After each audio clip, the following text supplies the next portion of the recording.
11वीतून 12वीत जाताना कॉलेज बदलायचा विचार करतायत, तर एक मिनिटं थांबा. कारण एक अतिशय महत्वाची आणि मोठी बातमी समोर येतेय. शिक्षण विभागाने असा एक धडक निर्णय घेतलाय ना, ज्यामुळे प्रवेशाचे जुने सगळे नियम आता अक्षरशः मोडीत निघालेत.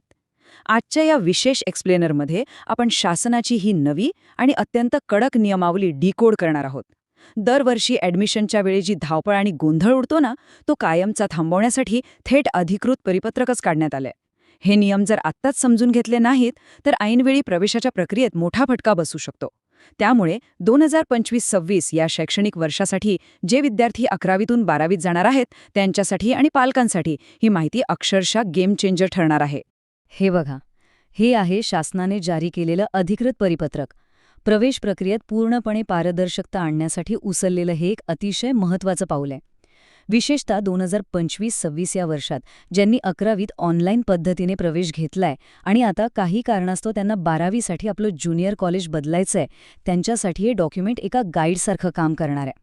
आता बाहेरच्या कोणत्याही अफवांवर विश्वास ठेवायची अजिबात गरज नाहीये, कारण इथून पुढची सगळी प्रोसेस याच दस्तऐवजातील स्पष्ट निर्देशांवर चालणार आहे. शिक्षण विभागाने या प्रक्रियेतील सगळे गैरप्रकार थांबवण्यावर आपला पूर्ण फोकस ठेवलाय, त्यामुळे हे परिपत्रक सर्वांसाठीच एक मोठा दिलासा आहे. पण मुळात कॉलेज बदलण्याची वेळ येतेच का? यामागे शासनाने प्रामुख्याने 2च व्हॅलिड कारणं स्पष्ट केली आहेत. पहिलं आणि सर्वात कॉमन कारण म्हणजे पालकांची बदली.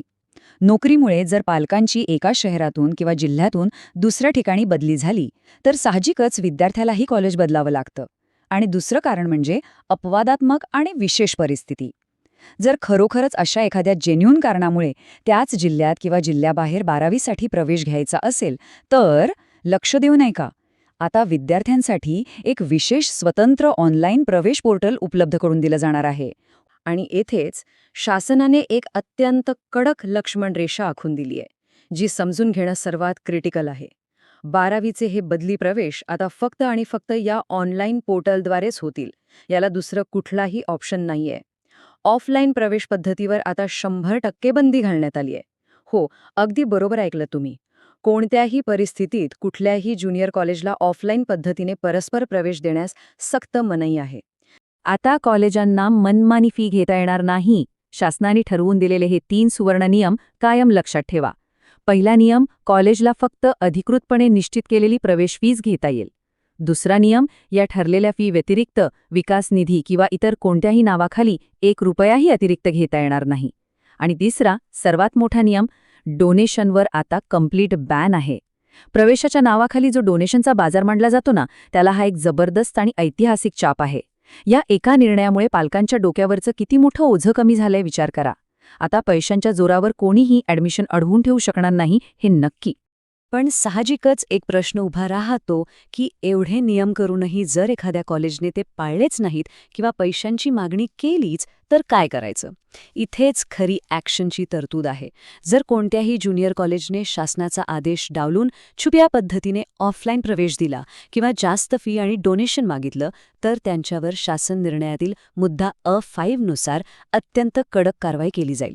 आणि ही फक्त नावाला नोटीस नसेल, तर असा कारवाईचा प्रस्ताव तात्काळ संबंधित कार्यालयाला पाठवण्याचे अगदी कडक आदेश देण्यात आलेत. सोप्या भाषेत सांगायचं तर नियम मोडणाऱ्या संस्थांची आता अजिबात खैर नाही. शासनाचा बडगा त्यांच्यावर त्वरित उगारला जाईल. तर मित्रांनो, आजच्या या महत्त्वाच्या एक्सप्लेनरचा निष्कर्ष अगदी क्लिअर आहे.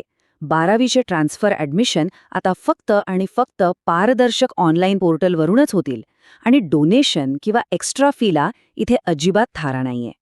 शिक्षण क्षेत्रातील अशाच खळबळजनक आणि थेट अधिकृत सूत्रांवर आधारित अचूक माहितीसाठी चॅनलला नक्की सबस्क्राईब करा, जेणेकरून कोणतीही महत्त्वाची अपडेट तुमच्याकडून कधीच मिस होणार नाही.